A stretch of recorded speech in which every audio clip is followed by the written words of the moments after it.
Welcome to the Center Church podcast. This is take two, if you would.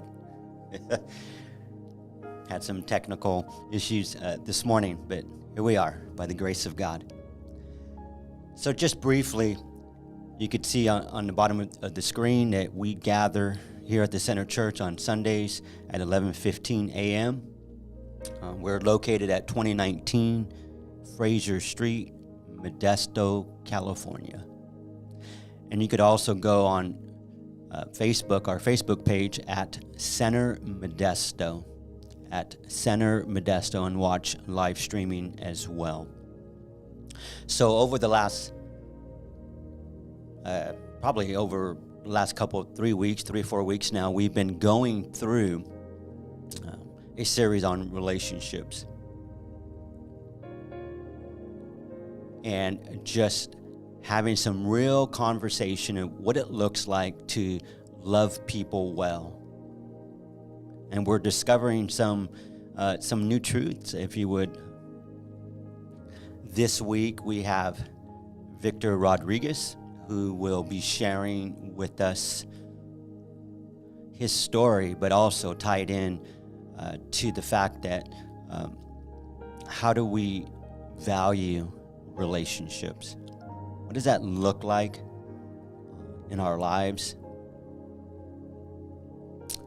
How do we value time with people? All of that will be discussed, and so we encourage you to come on by or just hop on through the live stream. So I would say that over the last couple of days, if you would, that I've had this real tension, and you could say I'm wanting to learn and discover how to be a better communicator of truth. We know that communication is vital in all of our relationships.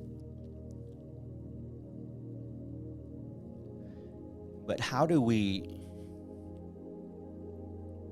take the fact that communication is vital, or we can even say it's a heartbeat of how we could keep relationships thriving and alive.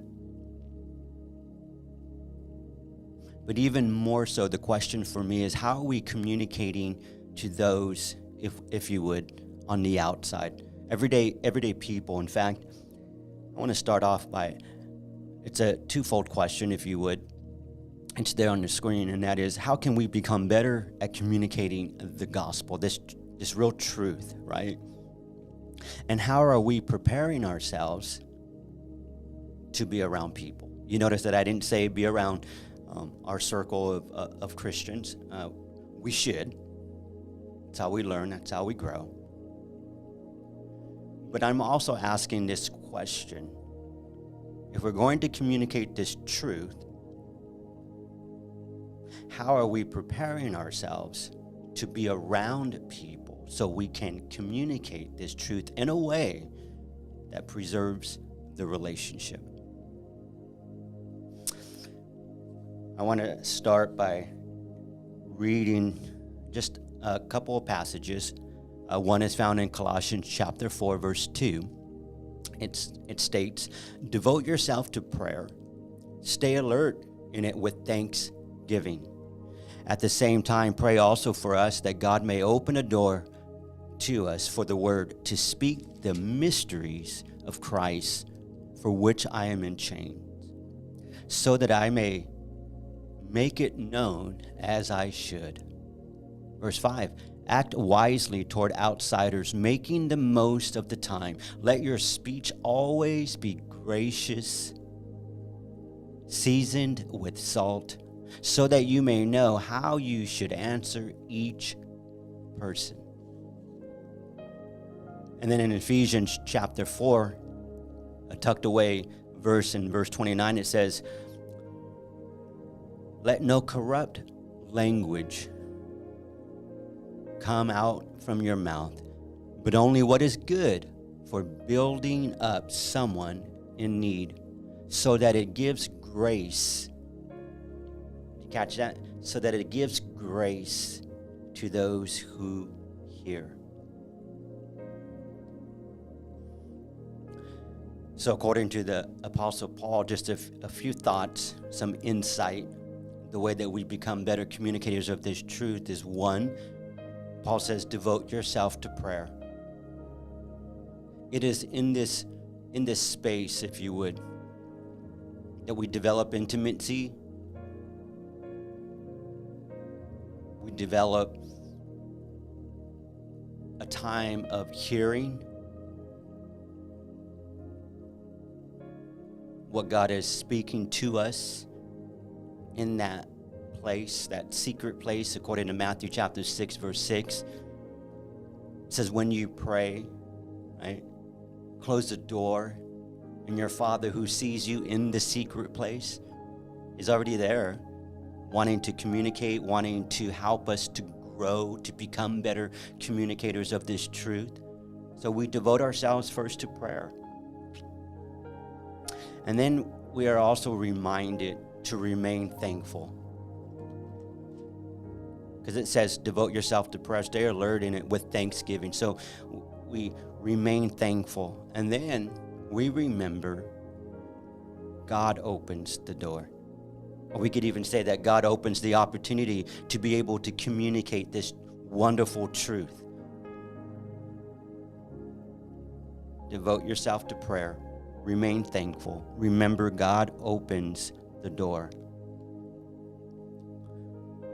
And if we go back to our text, according to verse 6, it says, let your speech always be gracious, seasoned with salt, so that you may know how you should answer each person. I want to say this, preserve the relationship. Know how to act. It says act wisely. Allow your communication, the way that we speak to those on the outside, that we do it in such a way that it's seasoned with salt. We are preserving the relationship. I want to say this as well, is that we could begin to look at how that we value communication as an opportunity to both hear and learn. Value communication as an opportunity to both hear and learn. Can we be in the room, or can we be in a space where people disagree with us and yet be mature enough and a willingness to learn, to hear, to preserve the relationship? And why would we do that? Because we want to create opportunity for future conversations. Let your speech always be gracious, seasoned with salt, so that you may know how you should answer each person. Let us act wisely towards those on the outside, making the most of the time. Which leads me to this final thought.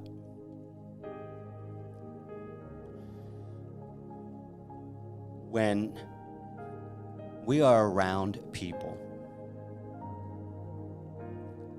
both that we love, people that we're just meeting, people that we are building relationships with, according to Paul, we're making the most of that time. And I want to leave us with this thought, and that is, time is one of the greatest expressions of love. Let me say that again. Time is one of the greatest expressions of love. And why is that? Because time you never get back.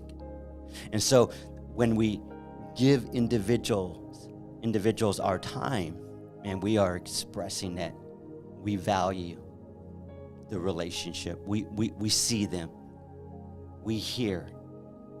We could disagree and be in the same space and still be able to preserve the relationship, because according to the Apostle Paul, we we know how to act, or we begin to act wisely toward outsiders, making the most of the time. We let our speech always be gracious, seasoned with salt, so that we may know how we ought to be answering each other. Wow, the value, right? The value of communication. Learning to love well. Part of that is communicating well. I want to say this too, as well, is that when I think of how we're communicating to those on the outside, specifically if we want to say, about the good news, the gospel, it is both with conviction and grace. And conviction and grace are coupled together. It's not one or the other, it's both. And I hope that that's how we would begin to communicate this wonderful truth with both conviction and yet with grace. May you be blessed today. Again, we here at the Center Church, we gather here on Sundays at 11:15 a.m. We're located at 2019 Fraser Street, Modesto, California. If you ever wanted to know what we value relationships, commitment, learning, and compassion, being able to see and celebrate people, being able to do life together, commitment, and continuously learning. I pray that today has been a blessing, and you could always continue to leave comments. I think next week I will be talking about the church and its presence in the community and what that looks like. But I welcome conversation. And so thank you. God bless you. And have a great day.